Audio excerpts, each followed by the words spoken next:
السلام علیکم ورحمۃ اللہ وبرکاتہ۔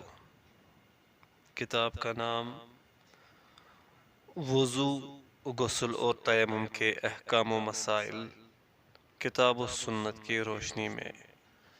تالیف عبدالولی عبدالقوی۔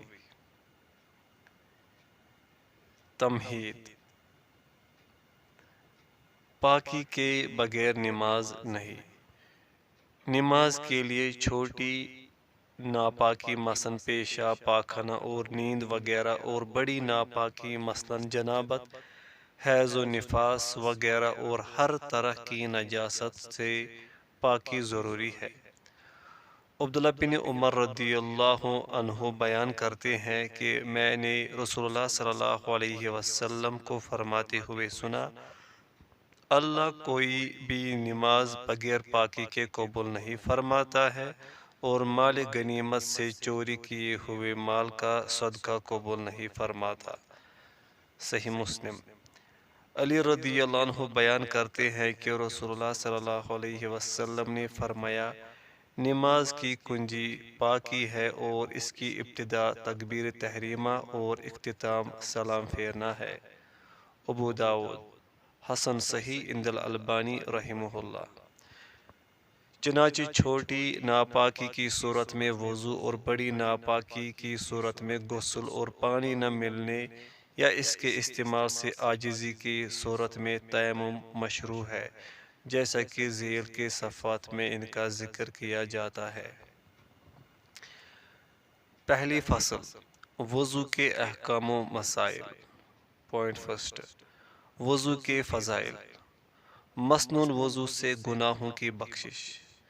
ابو ہریرہ رضی اللہ عنہ بیان کرتے ہیں کہ رسول اللہ صلی اللہ علیہ وسلم نے فرمایا، جس وقت بندہ مسلم یا مومن وضو کرتا ہے اور اپنے چہرہ کو دھوتا ہے تو ہر وہ گناہ جس کی جانب اس نے اپنی گناہوں سے دیکھا ہے پانی کے ساتھ یا پانی کی آخری قطرہ کے ساتھ نکل جاتا ہے، اور جب اپنے دونوں ہاتھوں کو دھلتا ہے تو اس کے دونوں ہاتھوں سے تمام وہ گناہ پانی کے ساتھ یا پانی کے آخری قطرہ کے ساتھ نکل جاتے ہیں جس کو اس کے دونوں ہاتھوں نے چھوا تھا، اور جب اپنے دونوں پیروں کو دھلتا ہے تو اس کے پاؤں سے سارے وہ گناہ پانی کے ساتھ یا پانی کی آخری قطرہ کے ساتھ نکل جاتے ہیں جس کی طرف اس کے دونوں پاؤں چلے تھے، یہاں تک کہ وہ گناہوں سے پاک ہو کر نکلتا ہے۔ صحیح مسلم۔ وضو سے حشر میں چہرہ کا نورانی ہونا۔ ایک صحابی رسول نے رسول اللہ صلی اللہ علیہ وسلم سے پوچھا کہ آپ اپنی امت کو میدان حشر میں دوسری امتوں کے بے شمار لوگوں کے درمیان کس طرح پہچانیں گے؟ آپ صلی اللہ علیہ وسلم نے فرمایا، میرے امتی وضو کے اثر سے سفید چہرہ اور سفید ہاتھ پاؤں والے ہوں گے، اس طرح ان کے سوا اور کوئی نہ ہوگا۔ بخاری مسلم۔ وضو سے بلندی درجات۔ ابو ہریرہ رضی اللہ عنہ بیان کرتے ہیں کہ رسول اللہ صلی اللہ علیہ وسلم نے فرمایا، کیا میں تمہیں وہ چیز نہ بتلاؤں کہ جس کے سبب اللہ تعالیٰ گناہوں کو دور اور درجات کو بلند کرتا ہے؟ صحابہ نے عرض کیا، اے اللہ کے رسول صلی اللہ علیہ وسلم ارشاد فرمائیے۔ آپ صلی اللہ علیہ وسلم نے فرمایا، مشقت، بیماری یا سردی کے وقت کامل اور سنوار کر وضو کرنا، کثرت سے مسجدوں کی طرف جانا اور نماز کے بعد نماز کا انتظار کرنا گناہوں کو دور کرتا اور درجات کو بلند کرتا ہے۔ صحیح مسلم۔ پوائنٹ سیکنڈ، کن کاموں کے لیے وضو واجب ہے؟ مندرجہ ذیل کاموں کے لیے وضو واجب ہے۔ پوائنٹ فرسٹ، نماز کے لیے خواہ فرض ہو یا نفل۔ ارشاد باری تعالیٰ ہے، یا ایہا الذین آمنوا اذا قمتم الى الصلاة فاغسلوا وجوہکم وایدیکم الى المرافق وامسحوا برؤوسکم وارجلکم الى الکعبین۔ سورۃ المائدہ آیت نمبر 6۔ اے ایمان والو، جب تم نماز کے لیے کھڑے ہو تو اپنے منہ کو اور اپنے ہاتھوں کو کوہنیوں سمیت دھو لو، اپنے سروں کا مسح کرو اور اپنے پاؤں کو ٹخنوں سمیت دھو لو۔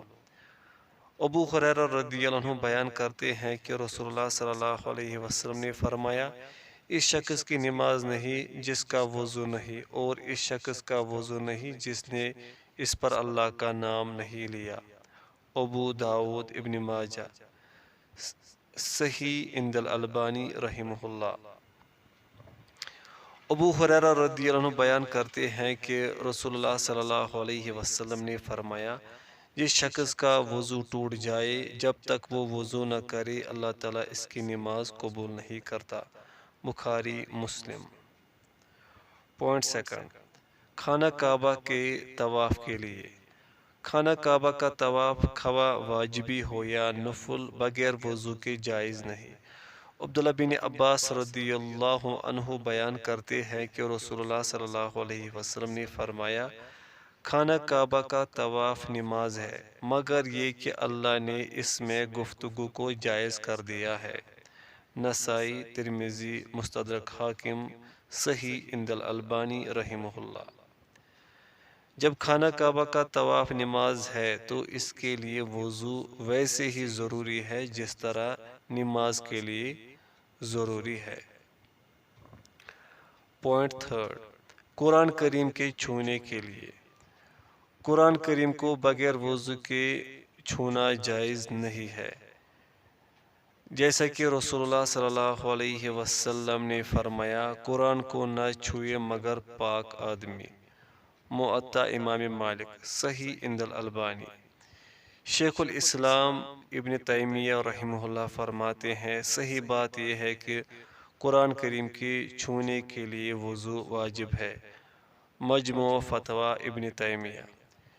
لیکن قرآن کریم کو چھوئے بغیر بلا وضو زبانی پڑھنے میں کوئی حرج نہیں ہے، فتویٰ ابن باز۔ وضو کے بغیر قرآن پڑھنا، اس میں کافی اختلاف ہے۔ اہل حدیث علماء کے نزدیک جو راجح ہے وہ یہی ہے کہ قرآن کو وضو کے بغیر بھی پڑھا جا سکتا ہے، یعنی چھوا جا سکتا ہے، واللہ عالم۔ پوائنٹ تھرڈ، کن کاموں کے لیے وضو مستحب ہے؟ مندرجہ ذیل اوقات میں وضو مستحب ہے۔ پوائنٹ فرسٹ، ذکر و دعا کے وقت۔ رسول اللہ صلی اللہ علیہ وسلم نے ابو عامر رضی اللہ عنہ کو ایک لشکر کا امیر مقرر کر کے اوطاس کی جانب روانہ فرمایا۔ ابو عامر رضی اللہ عنہ کے گھٹنے میں ایک تیر آ کر لگا جو کسی حبشی نے پھینکا تھا اور اسی میں ان کی موت ہو گئی۔ انہوں نے اپنی وفات سے پہلے ابو موسیٰ اشعری رضی اللہ عنہ کو اپنا جانشین مقرر فرمایا اور یہ بھی کہا، اے بھتیجے نبی اکرم صلی اللہ علیہ وسلم کو میرا سلام عرض کرنا اور یہ کہنا کہ میرے لیے دعائی مغفرت کرے۔ ابو موسیٰ اشعری رضی اللہ عنہ نے واپس لوٹ کر ابو عامر رضی اللہ عنہ کا پیغام نبی صلی اللہ علیہ وسلم کو پہنچا دیا تو آپ صلی اللہ علیہ وسلم نے وضو فرمایا اور اس کے بعد ہاتھ اٹھا کر یوں دعا مانگی، اے اللہ اپنے بندے ابو عامر کی مغفرت فرما۔ بخاری مسلم۔